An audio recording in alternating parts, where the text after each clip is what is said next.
anak iso ngalim kok Gus Bahak angel. Jadi saya ingin tolong Gus Bahak ceritakan sejujur-jujurnya bagaimana orang tua jenengan didik sejak kecil sampai iso koyo sampean sakniki. Cekap saya kira. Soal ngaji di sini tiap bulan itu jelas tidak satu rutin karena kalau sampean sopan di mana-mana ngaji itu datang ke kiainya.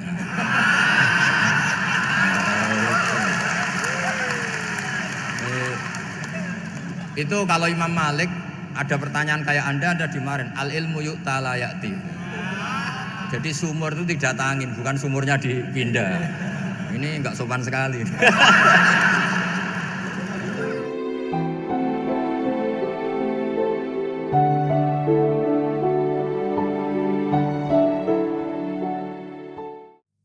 Assalamualaikum warahmatullahi wabarakatuh. Bismillahirrahmanirrahim.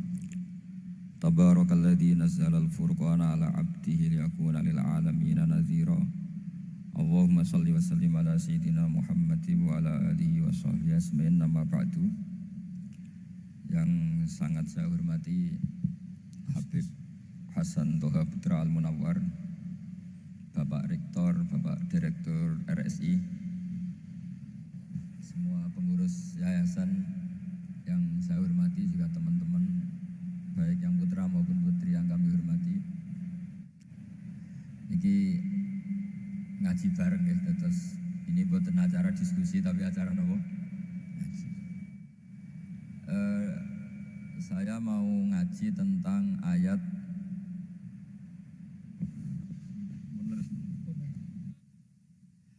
Qul bi fadlillahi wa bi rahmatihi fa bidzalika falyafrahu. Ajarkan Muhammad atau katakan Muhammad pada umatmu, sebaiknya atau seharusnya mereka hanya gembira dengan melihat fadlnya Allah dan rahmatnya Allah.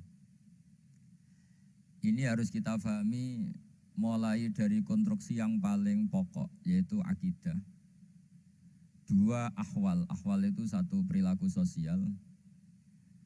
Tiga mutammimat, sesuatu yang tidak pokok tapi kita butuhkan dalam mengawal hidup ini. Saya beri contoh, orang itu sampai maksiat itu karena cari kesenangan. Misalnya baru penat itu, ingin seneng, ada orang yang macam-macam lah, ingin melihat maksiat, apa itu pornografi, apa nyabu, apa macam-macam. Itu sebetulnya agama punya konsep yang luar biasa, yaitu seharusnya seseorang itu gembira dengan ketaatan. Lalu pertanyaannya, caranya gembira gimana? Gembira itu mudah. Jadi misalnya kamu sujud sama Allah Subhanahu wa taala. Terus cara berpikir begini, ini sekaligus ijazah. Cara berpikir begini. Ya Allah, ini kata Sayyidina Ali, kafani izzan an akuna laka abdan wa kafani fakhron an takuna li robban. Ya Allah, betapa sialnya saya andaikan saya jadi budak dari makhluk yang sama. Misalnya sampean itu seorang kiai atau rektor atau doktor atau orang terpelajar, kemudian kamu jadi budak atau hamba dari makhluk yang setara, betapa hinanya saya. Maka kata Sayyidina Ali, ya Allah, saya ini cukup bahagia, cukup bangga karena jadi budak, jadi hamba dari zat yang super atau yang maha super. Gini kok Allah Subhanahu wa ta'ala. Sehingga ada kebahagiaan yang luar biasa karena menjadi hambanya Allah Subhanahu wa ta'ala. Setelah bangga dengan jadi hambanya Allah, maka kita akan malu. Malu misalnya kok saya bahagia itu nunggu melihat pornografi, melihat maksiat. Itu terus menjadi malu. Kenapa saya bisa didikte oleh hal-hal seremeh itu? Ya, kita malu karena didikte oleh hal-hal yang seremeh itu. Karena kita didikte oleh nafsu. Jadi izzatun nafsi, satu harga diri seseorang itu harus dihidupkan untuk hanya tunduk kepada Allah Subhanahu wa ta'ala. Sehingga Nabi itu melatih satu logika tarkul ma'asi. Nabi itu dulu ketika ada seorang pemuda yang ya karena mungkin pemuda ya, dia itu mau masuk Islam, tapi uniknya kata pemuda tadi, saya masuk Islam tapi asal dibolehkan bebas zina. Jadi ini agak sableng gitu. Jadi mau masuk Islam syaratnya dibolehkan apa? Zina atau free sex gitu. Karena orangnya agak hiper. Itu Nabi tidak langsung mengancam dengan neraka enggak. Ketika mau pamit gitu semua sahabat melarang. Mah itu jangan, kamu jangan suan Nabi. Itu permintaan yang enggak masuk akal. Setelah lama ditahan terjadi kegaduhan di masjid, Nabi dengar itu ada apa itu? Itu ada pemuda yang mau masuk Islam tapi yasta'dzinuhu fi zina. Tapi mereka minta izin ke Nabi untuk tetap boleh zina. Kata Nabi, pemuda itu suruh masuk, suruh menghadap saya. Ketika menghadap Nabi, saya ulang lagi, ketika menghadap Nabi, Nabi mengajarinya itu luar biasa. Nabi tidak langsung mengancam dengan neraka atau dengan azab itu enggak. Tapi kata Nabi, atuhibbuhu li ummik. Kamu suka kalau ibu kamu itu jadi demenannya orang banyak. Oh enggak ya Nabi, yang demen ibu saya tak bacok kan. Karena ini ya agak preman, di mana-mana orang nakal agak preman. Terus atuhibbuhu li bintik. Kamu suka kalau putri kamu ya digitukan orang-orang. Oh ya enggak Nabi, yang gitukan putri saya tak bacok. Atuhibbuhu li kholatik. Kamu suka kalau bule kamu digitukan. Atuhibbuhu li ammatik. Kamu suka kalau saudara bapak kamu digitukan. Nabi itu mengeset ya. Cara sekarang itu cuci otak mungkin. Nabi itu meluruskan otaknya anak muda itu betapa buruknya zina. Cara bahasa Arab ditakbih. Betapa buruknya zina. Kamu suka kalau korbannya ibu kamu, putri kamu, bude kamu, bule kamu. Sehingga orang itu matur ya hasbuka ya Rasulullah, ini sudah cukup. Saya tidak pernah melihat sesuatu seburuk zina. Jadi fa'al qawwa fi qalbihi bughdha zina. Kemudian Allah meletakkan di hatinya, menanamkan benci zina. Sehingga akhirnya pemuda tadi menjadi iffah, menjadi menghindari zina. Artinya begini ya, ini mungkin yang lolos dari para kita sebagai dai. Kita tidak belajar banyak tarbiyahnya Rasulullah Shallallahu Alaihi Wasallam. Jadi kalau kita benci maksiat itu jangan hanya ditahdzir, ditakutkan neraka itu enggak. Jangan hanya itu, tapi di logika. Ini Pak, Oh, iya. kurang Oh, iya. sama kurang dekat. Jadi kalau kita menghindari maksiat itu selain karena takut azab, itu ada logika, ada rangkaian pikiran yang menjadikan kita anti satu perbuatan apa maksiat. Jadi misalnya gini ya, kira-kira ginilah kalau contoh gampang itu. Ada orang gitu ya, nyanyi dengan pakaian yang mungkin pornografi gitu. Mungkin pemuda-pemuda ingin melihat itu, tapi bisa diobati gini. Kok enak dekne mergawe kok tak bayari, aku kehilangan duit. Meskipun dengan logika yang agak serampangan, yang penting menjadi kita ini punya harga diri untuk tidak tergantung hal-hal seperti itu. Sehingga Nabi itu cara menggambarkan tadi mulai atuhibbuhu li ummik. Kamu suka kalau ibu kamu jadi demenannya orang lain. Pemuda tadi bilang yang demen ibu saya mau saya bunuh. Ditambah lagi atuhibbuhu li bintik. Bagaimana kalau korbannya putri kamu, bule kamu, bude kamu. Sehingga terus si pemuda tadi betapa buruknya zina, betapa murahnya zina.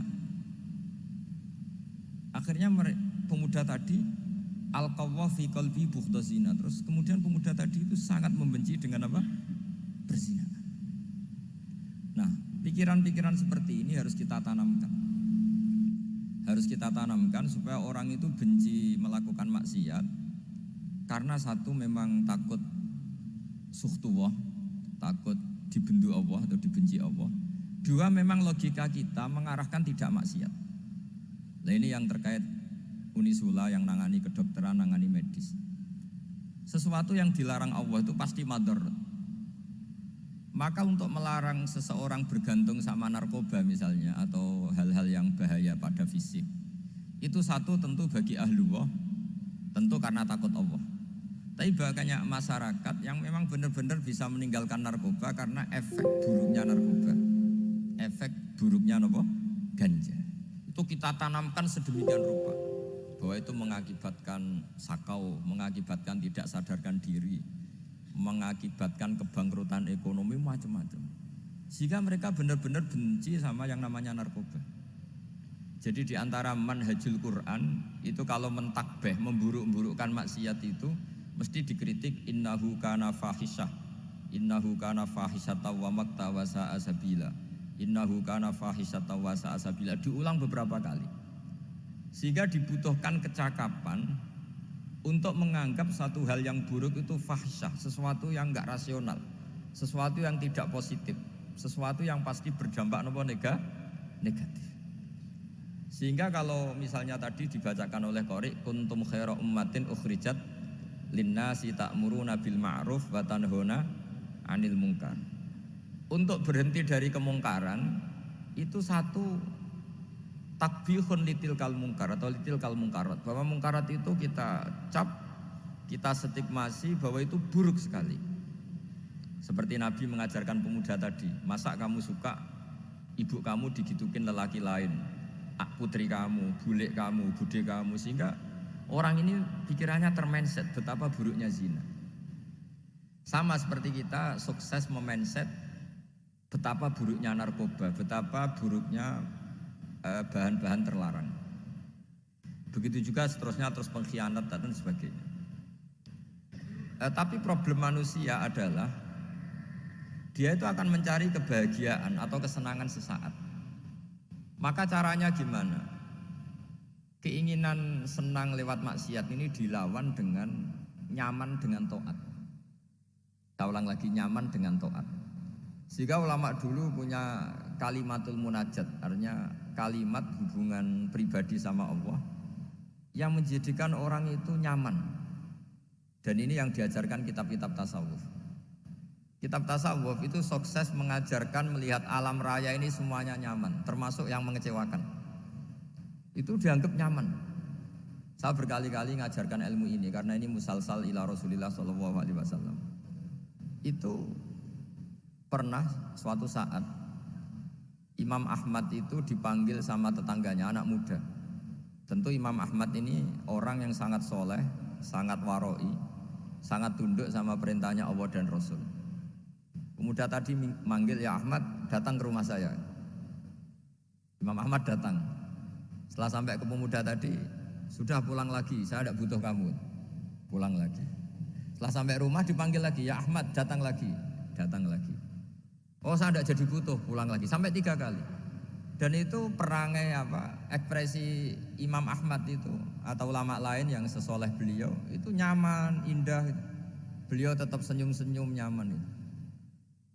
Beliau tidak tersinggung, tidak terprovokasi, pokoknya tidak tersinggung, kelihatan nyaman. Lama-lama pemuda ini terus tanya, ya Ahmad, kamu saya perlakukan seperti ini kok tidak tersinggung? Kamu senyum-senyum saja, happy-happy saja. Jawabnya Imam Ahmad itu unik. Wahai pemuda, saya kamu panggil itu senang sekali. Karena kata Nabi, kalau kamu iman dengan Allah dan Rasul, maka hormatilah tetangga. Jadi saya senang.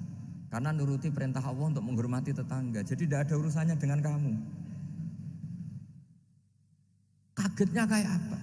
Jadi dipanggil tetangga ya senang karena melakukan perintahnya Allah dan Rasul, yaitu ikramul jar, fal yukrim jaroh. Disuruh pulang, kamu ingin saya pulang, ya saya pulang. Disuruh datang, ya saya datang. Jadi saya tidak tersinggung, saya tidak ada urusan dengan kamu. Urusan saya dengan Allah Subhanahu wa Ta'ala.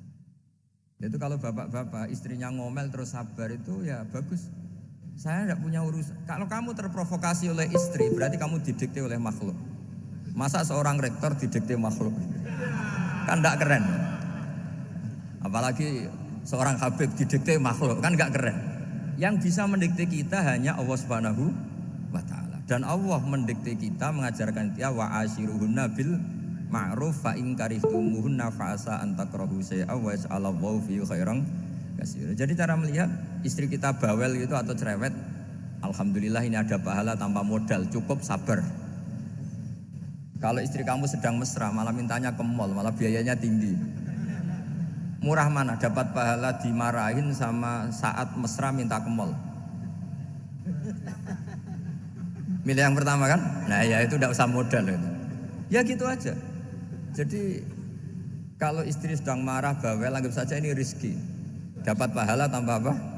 Biaya. Nah, kalau pas rukun malah nantang ke mall, biayanya malah tinggi.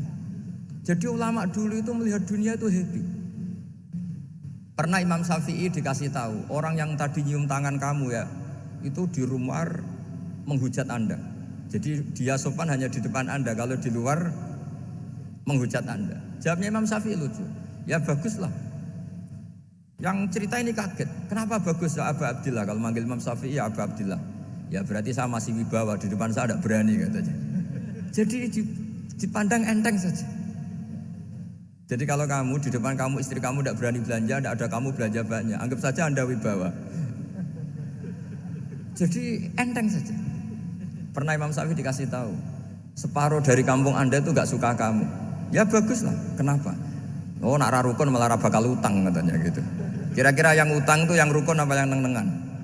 Yang rukun. Jadi enteng saja.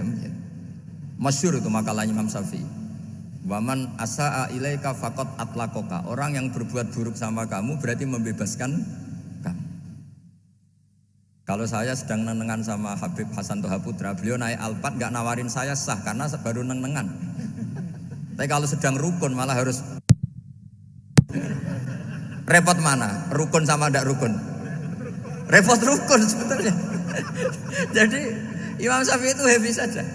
Kalau sedang rukun sama tetangga ya dianggap rukun itu satu kenikmatan. Sedang tidak rukun ya dianggap satu kenikmatan.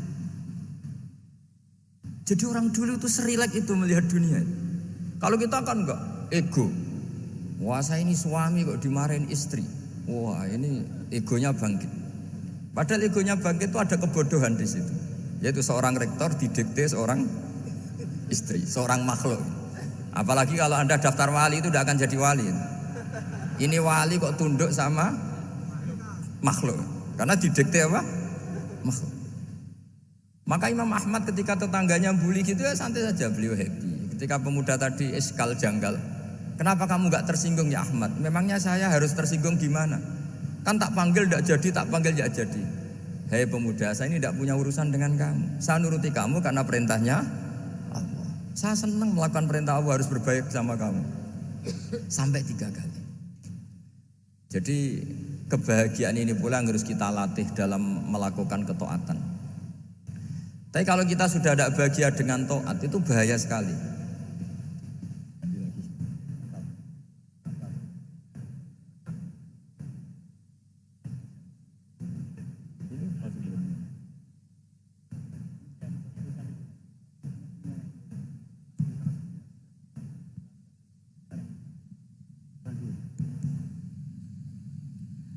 Harus gini bang prosedurnya. Didikte makhluk itu. Gimana? Didikte panitia.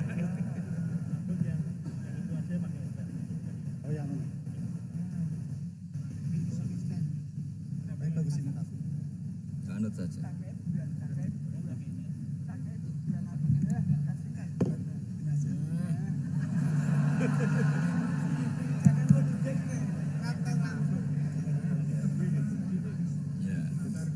Sudah, ini sudah bisa. Oh,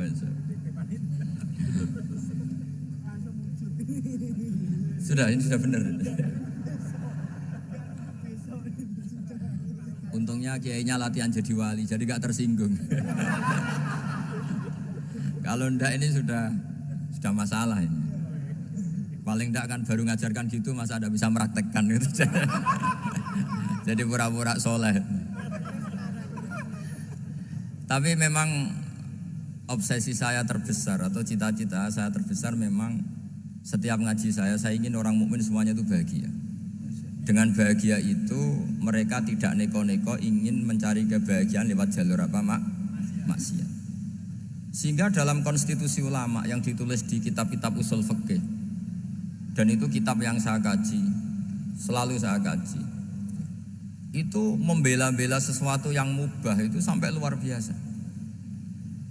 Karena melihat mubah itu, misalnya Anda tidur itu berstatus mubah, Anda bermain catur berstatus mubah, Anda rileks sama teman jagungan semalam dengan teman rektor atau dosen atau yayasan itu melihatnya bukan mubah tapi tarkul maksiyah. Misalnya saya semalaman asik musamarah itu jagungan malam sama Habib Toha Al-Munawwar. Itu Allah ngitungnya bukan, wah ini jagungan ngalor ngidul tidak penting tuh enggak. Malam itu bahak tidak ke dugem, tidak ke tempat maksiat. Sehingga ada ulama yang mengatakan mubah itu enggak ada. Saya ulang lagi, mubah itu tidak ada. Kan umumnya ulama bagikan wajib, ya kan, haram gitu. Terus diantaranya mubah, sunat, makruh. Ada ulama yang mengatakan mubah itu tidak ada. Kenapa? Logikanya begini, itsma min mubahin illa wa yatahaqqaqu bihi tarku haramimma. Karena tidak ada mubah yang Anda lakukan kecuali saat itu pasti ditinggalkannya sebuah keharaman. Misalnya Anda sedang jagungan sama istri di luar, di rumah, asik di rumah semalaman. Mungkin bahas hal-hal yang ringan. Mungkin lihat sinetron atau apalah yang ringan. Tapi di situ terjadi Anda meninggalkan ke tempat-tempat maksiat. Sekarang ninggal maksiat itu wajib apa mubah? Wajib. Padahal Anda sedang melakukan mubah. Nah itu dicatat oleh Allah itu tarkul haram, meninggalkan keharaman. Jika masyhur dalam cerita wali-wali itu, Abu Yazid yang seperti itu ibadahnya pernah tanya, ya Allah lalu yang makomnya orang seperti saya siapa? Karena beliau semalaman ibadah terus. Sama Allah dijawab, ya yang tidur di pinggir kamu itu. Abu Yazid, loh kok bisa ya Allah? Dia kan tidur terus. Ya kan dia tidur berarti meninggalkan keharaman. Ngomong sing potongan tukang maksiat tuh apik turu apik melek kira-kira gitu. Apik turu. Timbang sama nak melek pola wis turu ae kira-kira gitu. Jadi enggak usah dipaksa tahajud, dipaksa qiyamul lail itu. Iya kalau qiyamul lail. Kalau dapat informasi, kesini ikut saya terus katut kan repot. Jadi perlawanan terhadap maksiat itu sebetulnya gampang dalam Islam karena tadi nggak ada sesuatu yang mubah kecuali saat dilakukan berakibat meninggalkan keharaman. Mudah sekali. Jika banyak orang jadi wali itu karena melakukan mubah. Itu ada orang jadi wali itu karena sering makan. Ya makan biasa itu. Karena ketika makan, ya Allah, betapa doifnya saya. Katanya saya presiden, katanya saya rektor, saya kiai. Ternyata kalau nggak makan tuh lemes. Apa hebatnya makhluk yang bergantung makhluk yang lain, yaitu makanan. Nah karena seperti itu terus dia al-laja ilallah, terus dia sungkeman ning Allah. Betapa lemahnya saya. Sebab itu ketika Quran mengkritik dan dengan tanda kutip kemungkinan Tuhannya Isa bin Maryam, itu ngeritiknya sederhana Quran itu. Mal masih ibnu Maryam illa rasul qad khalas min qablihir rusul wa ummuhu siddiqah kana yaqulanit ta'am. Isa itu tidak Tuhan, wong dia makan itu. Kamu kebayang enggak misalnya punya Tuhan, wah tadi Tuhan mampir ke rumah saya, dia lemes. Setelah tak kasih makan sehat lagi gitu. Itu kan enggak kebayang gitu. Tapi Tuhan marung di rumah saya, lemes tak gratisin, kayaknya enggak punya uang gitu. Setelah makan, wah gairah lagi. Kebayang gak punya Tuhan seperti itu. Sehingga Quran kalau gojlok sederhana, karena yakulanit to'am. Sehingga wali-wali itu kalau makan tuh sadar lemahnya dirinya, betapa dirinya tergantung makanan. Sesuatu yang tergantung itu artinya tidak hebat, tidak Tuhan. Jadi untuk menjadi wali, untuk menjadi dapat ridhonya Allah itu sebenarnya sederhana. Termasuk ada cara jadi wali yang agak kacau, tapi ini ya benar, asal niatnya benar. Misalnya Unisula besar, ya kurang besar lagi. Kita sudah punya uang, kurang banyak uang lagi. Itu Nabi Ayub, itu kan seorang nabi. Pernah diuji Allah, ini ada di Sahih Bukhari. Nanti kamu tanya, hadisnya Sahih enggak? Ini ada di Sahih Bukhari. Kadang orang kota itu aneh, enggak ahli hadis tapi tanya, Sahih enggak? Gitu. Padahal andai kan dibodoni Sahih, ya ngandel saja. Gitu. Jadi kadang ya aneh. Wong enggak tahu kok tanya itu. Itu Nabi Ayub itu sudah kaya, pas itu sudah kaya, bukan cerita yang masih miskin, memang sudah kaya. Beliau di kamar dihinggapin satu belalang dari emas. Setelah belalang itu dikejar, ternyata yang jenis itu banyak, semuanya dari emas. Ngambil sana sini, ini yang kesak ini dipenuhin, saku ini dipenuhin, sampai banyak. Terus sama Allah digojlok. kamu itu nabi saya. Kenapa kamu mengumpulkan harta sebanyak itu? Kamu itu nabi saya kok rakus itu? Jawabannya Nabi Ayub unik. Ya Allah, siapa yang bisa kenyang dari rahmatmu? Ya, jadi kalau kamu punya uang 1 miliar, kok ingin 1 miliar 100, ingin 1 miliar 200, itu cara ngitung bukan uang. Ya Allah, siapa yang bisa kenyang dari rahmatmu? Karena rahmat Allah tidak terbatas. Sudah Gusti, tenang saja. Meskipun saya gini, rahmat Anda tidak akan habis. Sehingga waroi ada ilmunya, tomak juga ada ilmunya, termasuk ragus itu juga ada ilmunya. Misalnya begini, ini contoh ragus yang ada ilmunya begini. Ini saya beri contoh. Mungkin yang boleh niru orang-orang soleh, kalau nggak soleh jangan.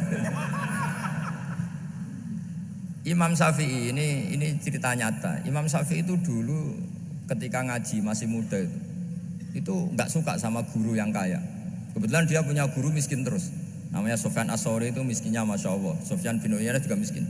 Jadi dia miskin, punya guru miskin terus. Sehingga idolanya ya sama guru-guru yang miskin. Suatu saat guru-guru ini menyarankan dia ngaji Imam Malik. Imam Malik itu kaya raya. Itu babutnya Imam Malik kalau diinjek itu mata kakinya tidak kelihatan saking halusnya. Kalah Indonesia kalah. Itu Imam Malik tuh gaya. Kalau ngaji di kursi tinggi terus pakai bukhur itu, pakai dupa Arab yang mahal. Pokoknya mewah kali Imam Malik. Terus dia mulai ini kiai kok kaya. Kemudian setelah beliau alim tanya, saya harus ngaji siapa setelah ilmu jenengan habis kira-kira gitu. Kata Imam Malik, sudah kamu tidak usah perlu ngaji saya, kamu sudah alim alama. Terus Imam Malik datang ke Baki. Zaman itu Baki itu semacam kayak rentalan ya, semacam Grab lah kalau dulu itu. Mana kafilah yang mau ke Irak gitu. Ya sudah terus, oh kita mau ke Irak, ini antar ke Muhammad bin Hasan As-Syaibani. Itu dibiayai sama Imam Malik. Grabnya ya dibayarin, itu kafilahnya itu ya dibayarin. Imam Syafi'i disangoni surrotan min dhahabin. Jadi 1 kepes uang dikasihkan. Itu pernah tak hitung semurah-murahnya itu sekitar 60 juta. Imam Syafi'i mulai mikir, kiai yang saya kritik lomo, sing kiai miskin tak puji, gak pernah ngamal kan, tentu orang miskin kan. Setelah datang ke Muhammad bin Hasan As-Syaibani, beliau itu pakar usul fikih, muridnya Abu Hanifah. Beliau al-usuli, pakar usul fikih. Itu Muhammad bin Hasan As-Syaibani itu kalau ngitung emas, itu di ruang tamu. Uangnya miliatan, emasnya banyak. Dari kota ini dipindah ke kota ini, emas kalau ngitung di ruang tamu. Bukan di kamar, di ruang tamu. Imam Syafi'i tambah kaget. Imam Malik kayak gitu sudah soal malah ini kaya raya. Setelah Imam Syafi'i kelihatan kaget, digojlok sama Muhammad bin Hasan As-Syaibani karena beliau senior. Atajabu min hadza, kamu aneh melihat ini? Iya. Kenapa? Ulama kok kaya raya. Terus kata Muhammad bin Hasan, ya sudah, uang ini tak kasihkan orang-orang fasik, binti gue demenan, gue nyabu, gue macam-macam. Oh jangan, nanti dipakai maksiat. Oh jenengan mawon sing suka. Semenjak itu Imam Syafi'i rubah mindset. Jadi kalau kampus ini ingin akreditasi A, ingin mulia, ingin apa, kamu ridho kalau yang punya prestasi seperti itu adalah orang-orang fasik. Ridho enggak? Enggak kan? Maka didoakan ini. Nah itu namanya berpikir secara usuli. Kamu jangan hanya nuruti karena berpikir waroi terus kamu benci kekayaan, benci pangkat, benci apa, enggak bisa seperti itu. Karena pangkat dan kekayaan ketika dikelola secara kesolehan maka akan menjadi energi positif yang luar biasa. Semenjak itu Muhammad bin Hasan As-Syaibani berhasil mendidik Imam Syafi'i. Sampai akhirnya keterusan Imam Syafi'i berpendapat kalau orang Islam bisa bikin rumah tingkat kok punya rumah reot itu haram. Akhirnya keterusan. Kalau bisa jadi bupati kok jadi ketua RT juga haram. Karena al-Islam ya'lu wala yu'la alaih. Islam itu luhur bukan bisa diluhurin. Sehingga rata-rata orang Syafi'iyah termasuk kiai-kiai Indonesia itu rata-rata ya agak-agak politikus. Ya agak-agak kedonyan, mungkin sebagian kedonyan tenan gitu. Karena enggak ridho gitu loh. Kalau kesempatan itu dikuasai orang fasik kemudian menjadi kekuatan maksi. Coba kalau bupati itu orang yang fasik. Kemudian programnya supaya rakyat seneng semalaman dangdutan yang purno misalnya. Supaya rakyat seneng dibolehkan dugem, dibolehkan judi. Tapi kalau yang jabat orang soleh kan ada beberapa perda yang menolak penyakit apa? Masyarakat. Jadi kamu jangan melihat bahwa kepangkatan ini hanya sebagai alat korupsi, alat otoriter, enggak. Asal kena orang soleh, maka ini menjadi energi kesolehan atau energi positif. Sebab itu ketika Allah muji para nabi yang soleh, diantaranya disifati apa? Faqad ataina ala Ibrahim al-kitab wal hikmata, terusannya ayat wa atainahum mulkan azim. Dan Nabi Ibrahim dan keluarganya tak kasih kerajaan yang besar. Nah sekarang masih banyak orang yang cara pandang ngapain bikin Unisula yang megah, ngapain berambisi punya akreditasi A dan sebagainya. Menyoal seperti itu salah secara usul fikih. Karena secara usul fikih kesempatan yang baik tentu harus diperjuangkan oleh orang-orang yang soleh. Karena ini supaya jadi otoritas yang positif. Itu dulu ada latihannya. Jadi orang dulu itu gampang sekali ketika milih miskin ditanya, kenapa miskin? Saya ingin hisab saya ringan.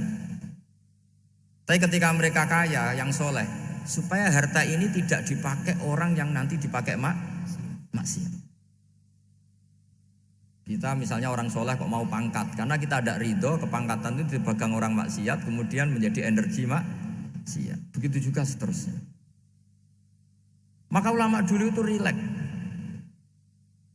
Sampai Senawawi Al-Bantani itu nanti bisa dicek di tafsir Qul hal yastawil ladzina ya'lamuna wal ladzina la ya'lamun. Beliau muji-muji ulama. Kemudian ada seorang yang agak hasud mungkin. Tanya begini, hebatnya ulama itu begini-begini. Terus ditanya, tapi kenapa kita sering melihat ulama ngantri proposal di rumahnya bupati katanya. Sementara bupati nggak pernah datang ke ulama ngaji ihya. Jawabannya Imam Senawawi itu unik. Ya karena ulama itu tahu gunanya uang, sehingga nyari uang untuk pondok, untuk masjid. Sementara bupatinya tidak tahu gunanya ilmu, maka tidak pernah ngaji. Jadi ya ringan saja oleh. Jadi ya sudah seperti itu. Jadi kalau ada ulama kedonyan, anggap saja karena tahu gunanya uang.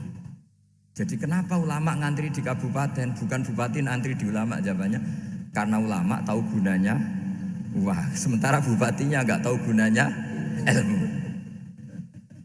Ya kira-kira gitulah. Ada ustadz tidak ganteng, kesengsem rondo cantik, karena tahu gunanya ustadz itu. Artinya tahu gunanya kalau saya nikah nanti punya anak jadi gus, karena kan dia kiai gitu. Tapi rondone raro gunanya dia karena miskin gitu. Jadi ulama dulu itu rileks, menafsirkan apa saja itu rileks, termasuk saat terpojok itu rileks. Karena semuanya dianalisis pakai ilmu. Sehingga ciri utama wali itu apa? Ala inna auliya Allahi la khaufun alaihim wa lahum yahzanun. Enggak ada rasa takut, enggak ada rasa gampang. Karena melihat sesuatu itu gampang saja. Saya ulang lagi, melihat sesuatu itu gampang saja, ringan. Saya beri contoh ya betapa pentingnya mindset ya, cara berpikir. Orang itu menjadi kikir itu karena nganggap hidup itu lama dan uang itu penting. Kalau zaman Nabi itu sederhana kalau melihat hidup. Pernah suatu saat Nabi itu punya jatah makan. Karena Nabi itu hidupnya juga pas-pasan. Jadi Nabi itu unik. Beliau di satu sisi kaya raya, bisa ngurmat Abu Hurairah, Ammar, Suhaib. Ashabu Sufa itu dirawat Nabi semua. Itu kan kaya, bisa ngerawat sekian orang. Tapi di sisi yang lain untuk pribadinya beliau miskin. Kadang nggak bisa makan hari itu. Tapi di saat yang sama bisa merawat Ahlus Sufa. Jadi keliru kalau orang hanya cerita Nabi itu miskin, untuk makan dirinya aja susah. Itu keliru. Kelirunya kalau tidak diteruskan, tapi Nabi mampu menghidupi ahli Sufa.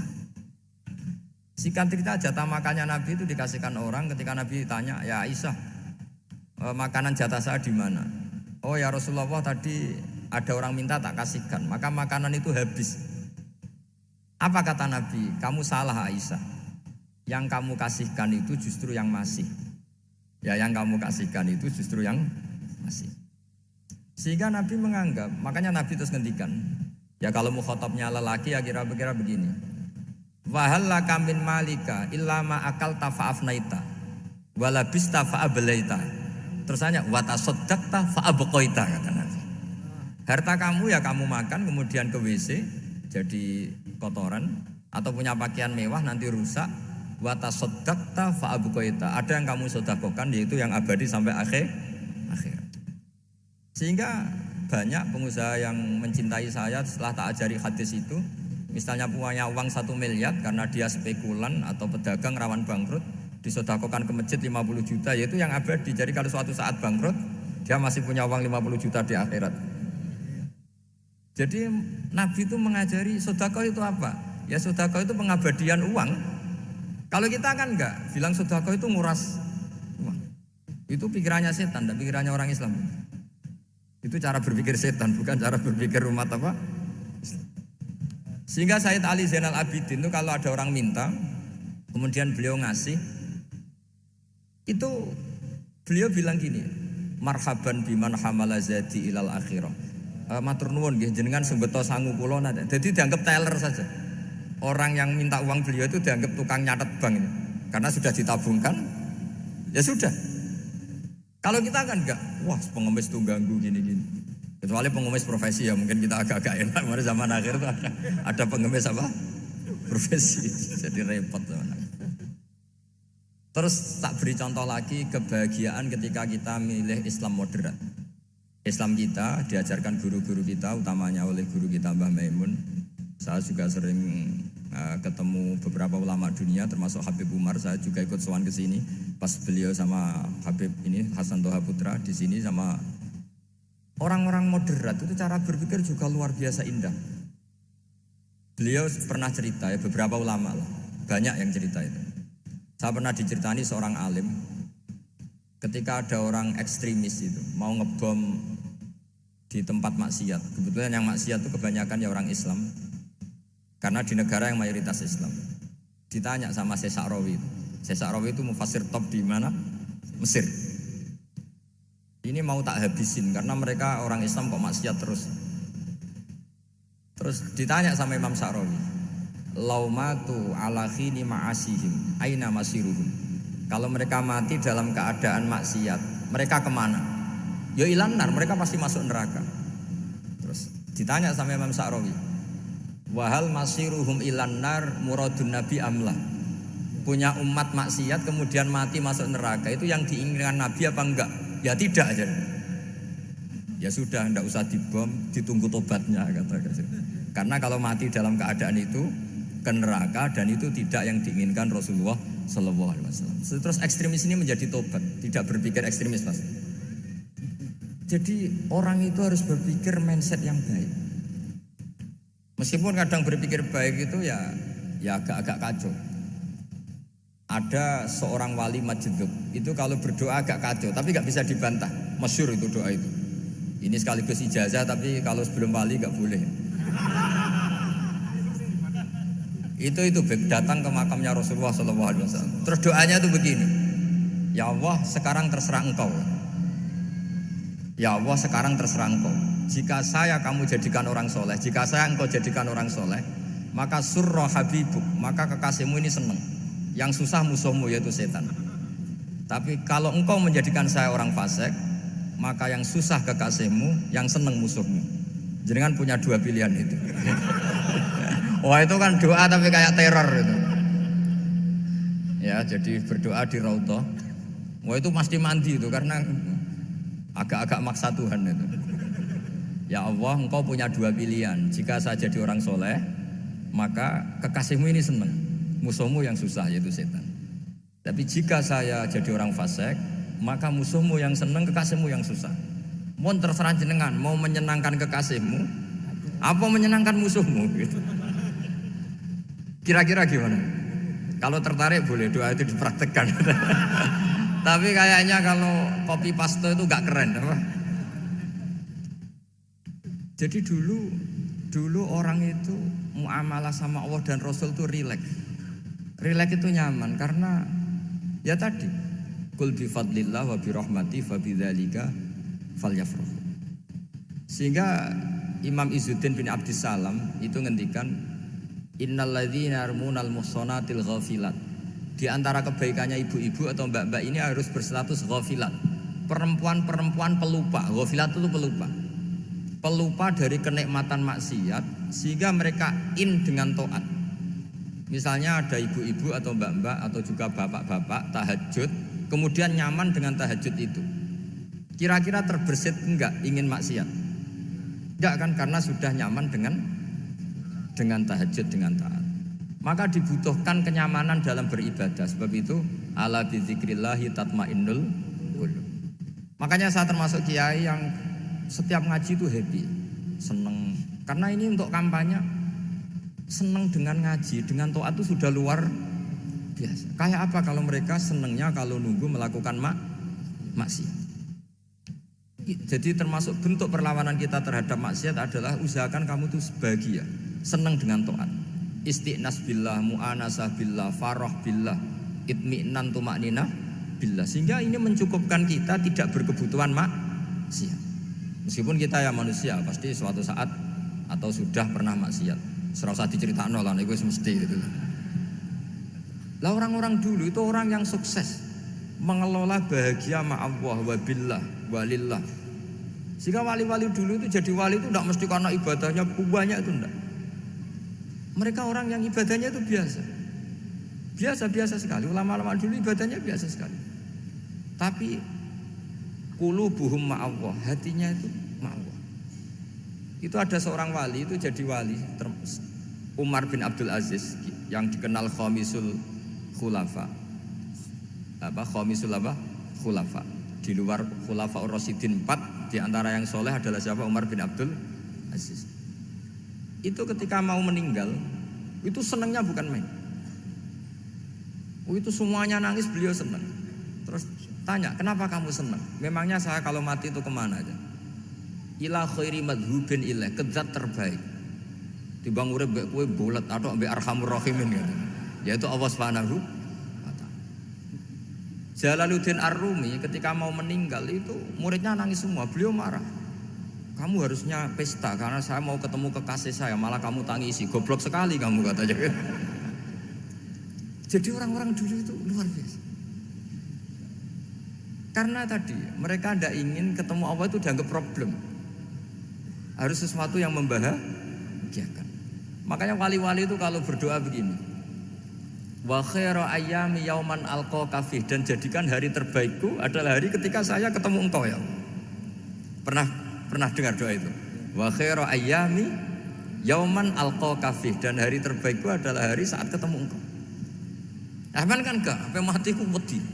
Saya tidak tahu wedi dosa apa wedi Israel apa wedi malaikat siapa? Mungkar nakir. Sebenarnya tidak perlu seperti itu. Karena cara pandang Nabi itu ini bisa dipraktekkan. Kalau kamu orang baik, mati artinya apa? Ya baik. Karena husnul khotimah. Kalau kamu orang yang buruk, itu kata Nabi, anggap saja mati itu akhir dari keburukan kamu. Nak kowe urip terus malah maksiat terus. Maka Nabi itu kalau ngajari kita berdoa gini, Allahumma ij'alil hayata ziyadatan li fi kulli khairin wal mauta rohatan li min kulli syarrin. Ya Allah, kalau saya hidup ya anggap saja ziyadah fi kulli khairin, berpotensi nambahi kebaikan. Kalau saya mati anggap saja ini akhir dari segala keburukan. Maka saya berkali-kali guyon. Makanya tradisi ulama-ulama NU, ulama-ulama pesantren, ya ada hanya NU, pokoknya ulama-ulama alim. Itu kalau ada orang mati, orang nakal gitu mati, ini saya gitu. Itu hadirin mesti gak terima. Wapi enang di wong nakal. Tapi dipaksa sama kiainya, saya gitu. Lama-lama dipaksa. Saya gitu. Padahal ning atine kiai wis ra iso maksiat meneh, wis saya gitu. Karena dengan mati berarti saya sudah tidak bisa maksiat lagi. Jadi Nabi melihat hidup dan mati itu segampang itu. Kalau al hayata ziyadatan li fi kulli khairin wal mauta rohatan li min kulli syarr.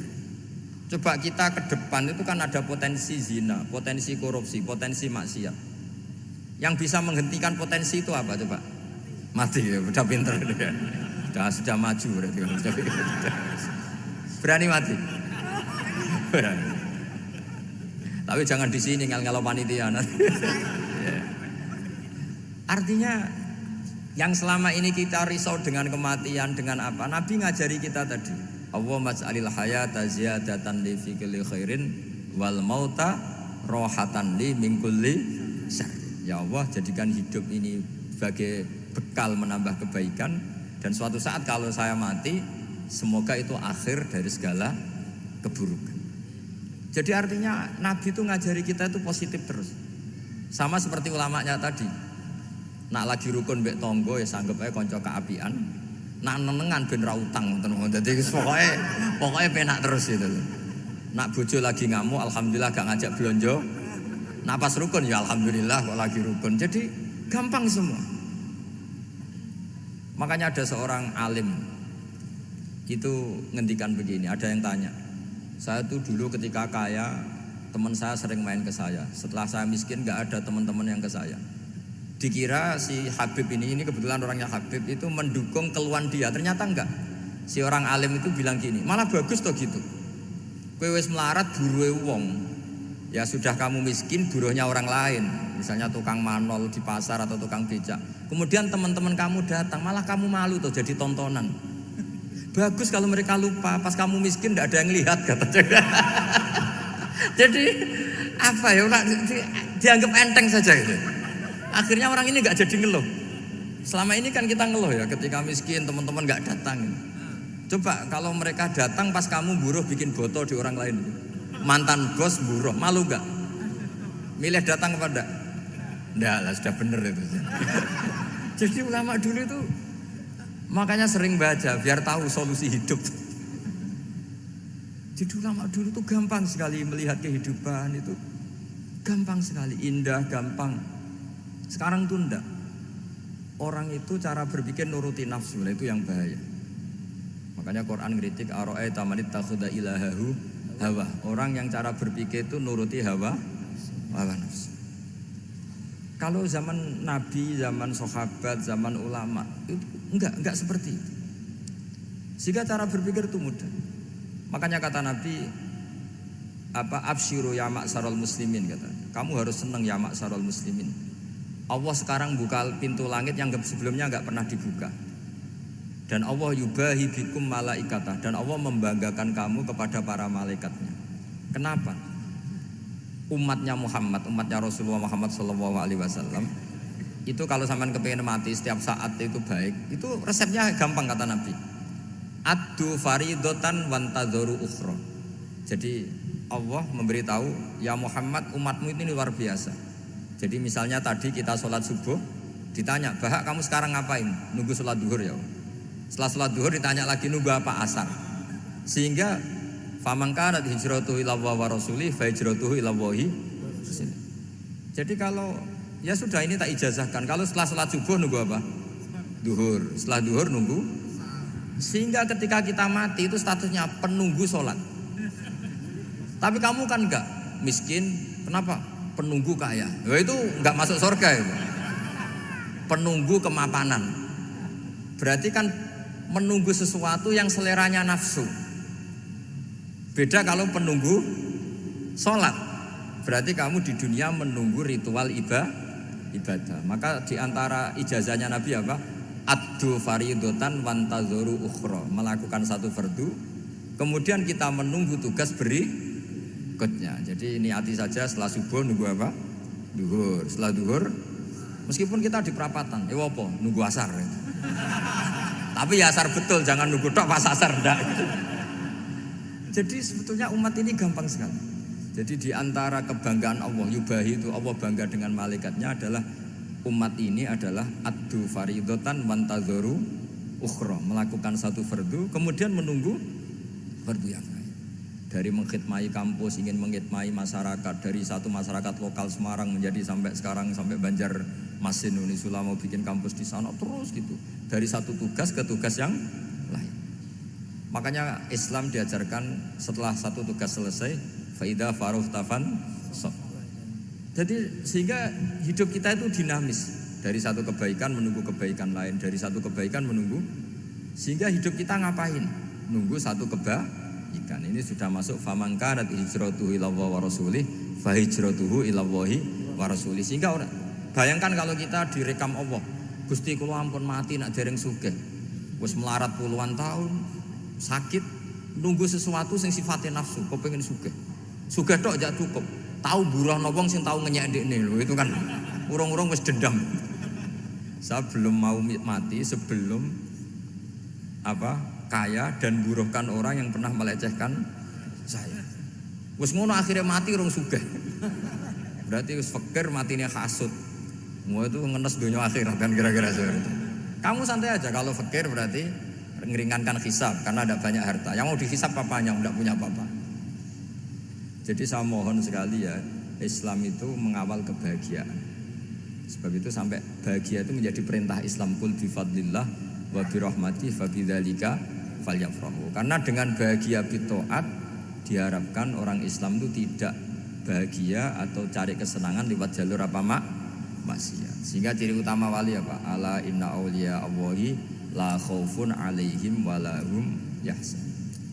Sehingga ulama dulu itu rileks-rileksnya. Termasuk yang saya ceritakan tadi, Imam Ahmad, Imam Syafi'i, itu melihat apa saja rileks. Ya tadi kalau disenangi orang ya barokah, punya kawan kebaikan. Nak dineng ya barokah dineng di gedingi tonggo rada utang, ngeranjuk tulung gitu. Jadi rileks saja. Masyhur itu Imam Syafi'i ngendikan, waman asaa ilaika faqad atlaqaka. Orang yang berbuat buruk sama kamu, hakikatnya adalah membebaskan kamu. Atlaqo itu apa? Membebaskan. Enak gak jadi hidup gitu? Kalau kamu kan enggak, kok gedeng aku salahku apa? Malah kamu ujub tuh, orang kok enggak tahu salahnya. Kamu jadi suami, istrinya ngomel, kurang apa saya sebagai suami? Ya kurang banyak, enggak ganteng, enggak kaya, enggak ini. Malah kalau diterangkan malah parah toh. Ya sudah rileks saja, kalau dia ngomel ya tadi, alhamdulillah dapat pahala tanpa apa? Biaya. Terus ngomel kan butuh energi, paling yang enggak kuat 3 jam. Nanti juga berhenti apa? Sendiri. Terus ambil nilai positifnya, misalnya ngomel sama suaminya, bagus lah. Kalau ngomel sama tetangga malah kayak apa gitu aja udah. Jadi ulama dulu itu gampang sekali melihat hidup. Rasulullah ya gitu, melihat hidup tuh gampang saja. Ketika tanya, ya Aisyah apa ada sarapan? Tidak ada ya Rasulullah, ya sudah saya tak puasa. Jadi enteng saja. Kadang-kadang beliau ingin puasa ya puasa sunat, ada sarapan nggak jadi puasa. Rileks. Nabi itu rileks. Kalau ngajari kebaikan juga rileks. Nah sekarang itu banyak orang yang karena mungkin kurang baca, Islam itu kayak menjadi aturan yang bengis, yang repot, yang mengekang. Itu tidak seperti itu. Yuridu wa bikumul yusra wala yuridu bikumul usra. Allah menghendaki agama ini mudah. Sehingga ada sahabat di Imami Mu'ad itu baca Baqarah. Sahabat ini pekerja petani, mufarokoh ditinggal.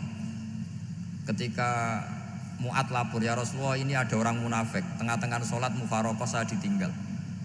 Yang disalahin itu tidak yang ninggal tapi Mu'ad. Afattanun anta ya Mu'ad, kami itu tukang fitnah. Masa ngimami petani pakai surat Baqarah? Jadi yang disalahkan ini imamnya. Kalau kamu jadi imam, sholatnya ya yang cepat. Makanya terus banyak orang kecepatan karena tadi. Jadi Nabi itu enteng sekali. Jadi apa ya, Nabi itu beda dengan yang kita bayangkan beda. Nabi pernah ngaji di masjid, kemudian ada tetangga lewat pakai cangkul ke kebun. Semua sahabat gerutu. Ini orang tidak benar, ada Nabi ngaji ditinggal saja ke kebun, tidak ikut ngaji. Jawabannya Nabi tidak, itu bagus, itu ikut sunnah saya. Kenapa ya Rasulullah? Dia kerjanya nyari halal. Dan untuk menghidupi keluarganya itu juga ajaran saya. Sehingga yang ngaji ya ajarannya Nabi, yang enggak ngaji karena kerja mencukupi keluarga juga ajarannya Nabi. Segampang itu. Kalau kayaknya kamu kan, wes roh akhlak kan gitu. Nabi rileks saja nanggapi. Sampai bisa lihat itu di Ihya, di bab Fadhailul Kasbi. Makanya ini penting sekali supaya orang itu berpikir Islam atau mendakwakan Islam itu berdasar sanad ya yang muttasil yang pernah dilakukan Rasulullah Shallallahu Alaihi Wasallam. Semoga barokah. Assalamualaikum warahmatullahi wabarakatuh.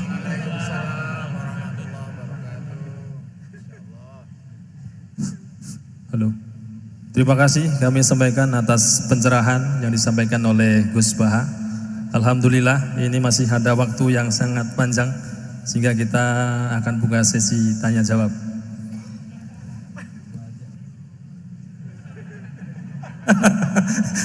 Hanya 2 penanya. Monggo siapa yang mau nanya? Kang Mujib. Ibu, ibu satu, ya monggo. Dua saja. Monggo.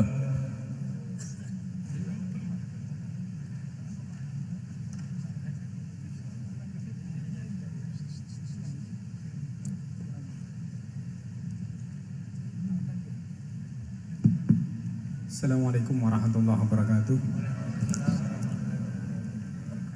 Allahumma arinal haqqa haqqa warzuqna tiba'ah wa arinal batila batila warzuqna tinabah. Gus, di era sekarang ini terlalu banyak kiai. Jadi saking banyaknya kita yang awam ini bingung mana kiai yang benar, yang betul-betul benar menurut Allah. Mana yang seperti nampaknya benar tapi ternyata itu tidak seperti yang diinginkan Allah. Jadi cara pandang panjenengan ini bagi saya sudah luar biasa mencerahkan sekali. Jadi karena itu kami mohon, ini kebetulan ada ketua yayasan, juga ada Pak Rektor, ada baiknya kampus ini mulai mendekatkan tradisi keilmuan santri dan akademik, ngaji yang fundamental begini. Saya usul itu Bu, bagaimana 1 bulan sekali lah Gus Baha kerso ke Semarang. Itu yang pertama. Yang kedua, saya juga termasuk orang yang gelisah dengan realitas sekarang. Saya juga mau ngajukan permohonan kepada Gus Baha. Permohonan yang paling ini, mbok jenengan nulis 1 buku, saya muslim, saya happy gitu loh.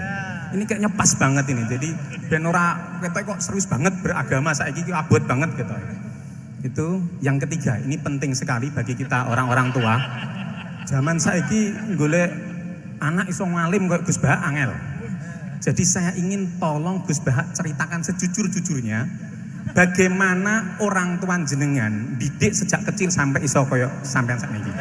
Cekap saya kira. Assalamualaikum warahmatullahi wabarakatuh.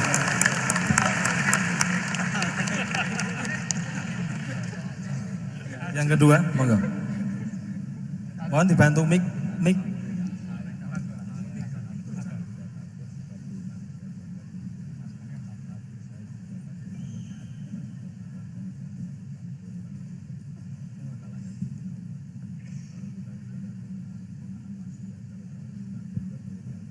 Assalamualaikum warahmatullahi wabarakatuh.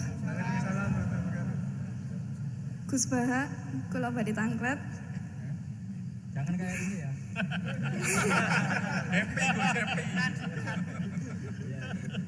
Untuk perempuan, hakikatnya menutup aurat niku pripun?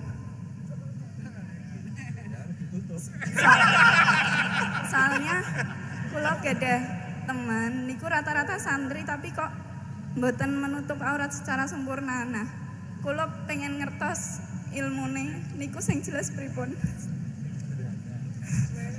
Sampun.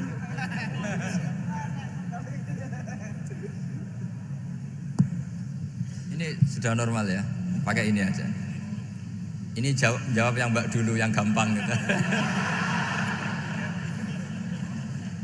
Ya yang jelas itu satrul aurat itu ada yang fisik ya, kayak menutup aurat dalam mazhab Syafi'i kita tahu auratul mar'ah fis sholat itu ada pengecualian ilal wajah wal kafen. Tapi kalau khorijah sholat adalah jami'u badaniha dalam mazhab Syafi'i. Tapi dalam sebagian ulama mengatakan ilal wajah wal kafen tetap termasuk istisna di luar sholat. Itu dari segi fisik ya atau zahir. Tapi sebetulnya juga harus dilakukan satrul aurat secara maknawi, menutup sesuatu yang buruk. Artinya kan gini ya, aurat itu kan sesuatu yang buruk kalau kelihatan ya. Sehingga misalnya kasus di beberapa negara mungkin fisiknya sudah benar ditutupin tapi mungkin tetap maksiat. Tapi ada yang gugat, yang penting nggak maksiat meskipun buka aurat, ya keliru, buka aurat sendiri sudah maksiat, itu malah aneh lagi gitu. Tapi yang jelas filosofi hijab atau satrul aurat itu usahakan yang zahir maupun yang apa? Batin. Karena Indonesia itu memang agak unik. Saya sering ketemu peneliti dari beberapa negara, meneliti Indonesia itu paling pusing. Kadang ada orang yang auratnya biasa datang ke masjid, itu kan bingungkan malaikat, mau ditulis dosa itu ke masjid, mau ditulis taat itu buka aurat. Nggak tahu hitung-hitungannya gimana nanti. Tapi memang ya sudah seperti itu. Yang jelas standar aurat ya kita tutupin sesuai standar mazhab Syafi'i maupun ngikuti yang tidak apa Syafi'i. Tapi filosofinya juga harus kita ikutin. Jadi dua-duanya harus kita ikutin sebagai perintah, bukan sebagai syarat. Itu beda loh, perintah sama syarat itu. Sebagai perintah, bukan sebagai syarat. Kalau sebagai syarat itu begini, syaratnya orang Islam tuh harus nutupi aurat begini-begini. Nanti kalau yang nggak gitu dianggap tidak Islam, itu menjadi ekstrim. Tapi kalau sifatnya perintah, ya perintah saja. Yang nggak melakukan paling banter dianggap fasikoh atau tidak solihah, tapi tidak sampai menjadi keluar dari Islam. Ya jadi gitu ya. Jadi karena apa ya? Ya sudah seperti itu. Obsesi kita tentu ingin kesolehan, sebagai perintah. Saya ulang lagi. Jangan biasakan kalau ada aturan itu sebagai syarat. Misalnya gini, kowe nak ora alim ra anakku, itu bahaya. Mosok orang alim terus orang anakku, karena rata-rata orang itu udah alim gitu. Nanti terputus dari bapaknya semua. Tapi hanya sifatnya perintah. Perintahnya seorang bapak ke kita supaya alim. Makanya ulama mengatakan perintahnya Allah. Perintah itu lebih rileks daripada disebut syarat. Karena syarat sekali nggak memenuhi menjadi ndak. Makanya Said Muhammad kalau ngarang kitab sering wajibat itu lebih ringan ketimbang apa? Syarat. Jadi beda kalau dalam filosofi ilmu itu. Jadi gampang perintah. Tentu yang nggak melakukan perintah itu ya kurang baik, tapi tidak sampai keluar dari apa? Islam. Karena perilaku kesolehan itu perintah, bukan syarat. Sehingga Nabi nanti ngendikan beberapa yang masyhur itu kan, syafaati li ahlil kabair min ummati. Meskipun umatnya yang nggak benar ya tetap dianggap sebagai umat. Jadi beda. Perintahnya Nabi sih semuanya kalau bisa soleh. Harus bisa soleh, tapi tetap ini sifatnya perintah, bukan syarat. Nggak bisa kamu mengatakan syaratnya orang Islam itu dalam beraurat begini, syaratnya soleh nggak pernah maksiat. Memangnya Nabi nggak pernah maksiat? Ya saya kira demikian ya, cukup ya. Lah kalau ini resikonya dia seneng saya, makanya bagus dia tidak seneng saya, jadi enggak.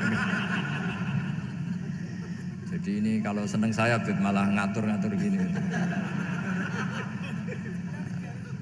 Ya. Terus soal ngaji di sini tiap bulan itu jelas tidak satu rutin, karena kalau sampean sopan di mana-mana ngaji itu datang ke kiainya.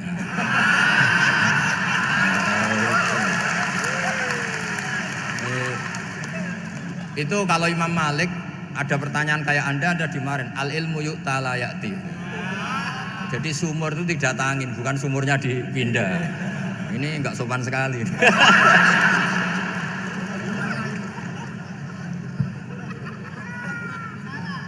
Terus menyangkut orang tua, kenapa saya alim? Itu juga enggak boleh dijawab. Rata-rata orang itu udah alim, masa orang tua seluruh Indonesia salah? Itu ada hikmahnya sendiri. Saya kali-kali ngaji, bodoh itu barokahnya banyak. Coba barokahnya orang bodoh, akhirnya nempat di pedalaman Kalimantan, Sulawesi, akhirnya bikin masjid di situ bikin. Kalau dia alim mungkin jadi ketua MUI di Jakarta, nggak akan punya desa binaan. Jadi Allah mendesain ini sudah sempurna, sudah tidak usah protes, sudah begitu aja. Coba ada orang alim alamah, kira-kira itu kan nggak akan di pedalaman Kalimantan, Sulawesi. Barokahnya santri rodok bodoh itu akhirnya kerja di dalam hutan, kerja di kampung-kampung, akhirnya agama ada di mana? Kalau pinter semua, di Unisula semua jadi rektor nanti. Jadi Allah mendesain ini sudah baik, tidak usah dipaksakan sesuai versi kamu, nggak usah. Jadi ya sudah, memang seperti itu. Jadi dulu zaman sahabat itu, saya cerita sedikit.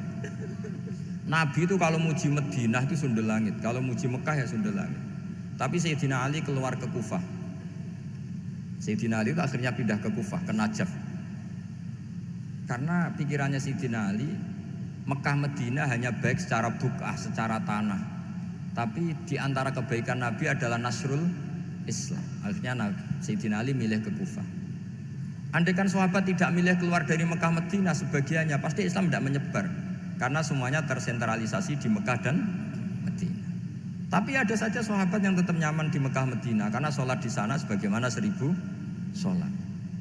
Ya sudah seperti itu, dilihat gampang saja. Akhirnya yang di Mekah Medina ya tidak ngeritik yang keluar juga gak ngeritik yang di Mekah Medina.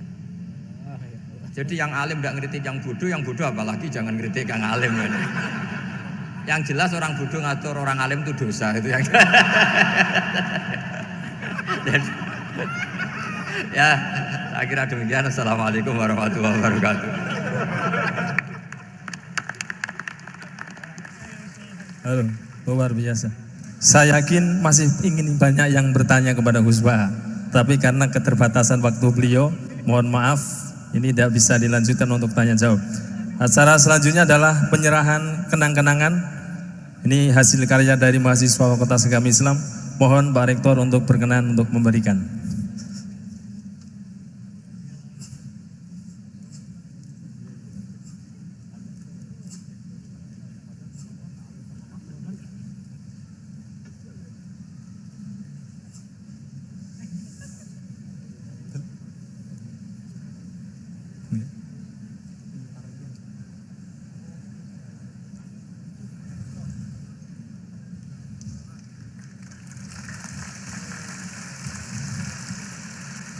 Mohon hadirin untuk tidak bubar terlebih dahulu, kita akan berdoa bersama.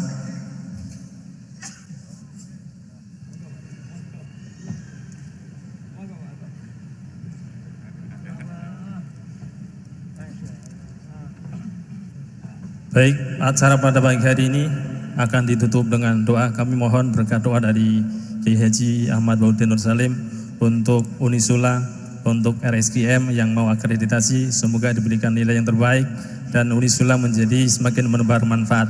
Monggo Gus.